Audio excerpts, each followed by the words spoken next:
Daniel in Brentwood, we have about 2 minutes if you can fit in a question. Daniel, go ahead.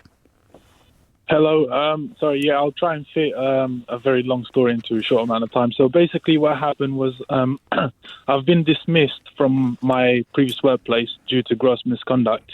The reason for my dismissal was along the lines of maliciously trying to close down the company through my NHS track and trace list.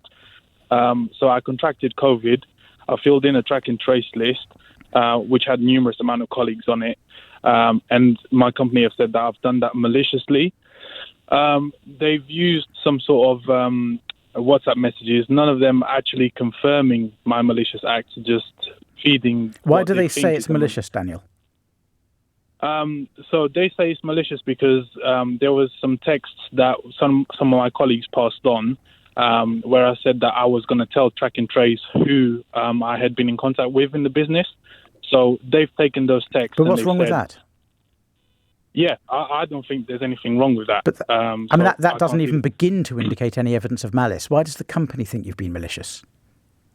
Well, yeah, they've taken that as their evidence that I've done it maliciously. They've said, "Oh, why didn't you contact us? Why did you contact Track and Trace?" Which I didn't. Track and Trace contacted me. Okay, so you've been dismissed for gross misconduct. They've dismissed me, yeah. I've never had any disciplinaries in my life or anything. Right. I've appealed the decision, but I'm not too sure because I've never been through this sort of process before, what my actual rights are. As in, like, I've been looking into settlements and stuff like that, but I'm getting very confused with What was your job, Daniel? I was a service advisor at a dealership. A car dealership, motor dealership? A car dealership, yes, yeah. How long have you worked for them?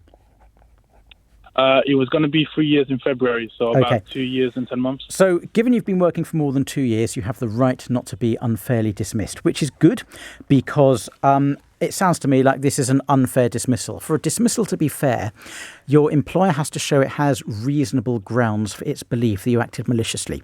If there is nothing more than those texts you've summarised to me, those WhatsApp messages you've summarised, they have not a snowball's chance of establishing they had reasonable grounds for thinking you acted maliciously, because you're doing exactly the right thing. Of course you have to tell Track and Trace who you've been in contact with. That's not malicious. That's complying with your legal obligations.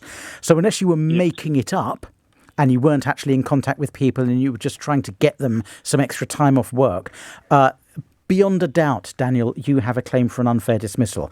You've got 3 months to put in your claim, so you need to move reasonably fast. Contact ACAS, acas.org.uk, for more details of how to bring a claim and to start the early conciliation process.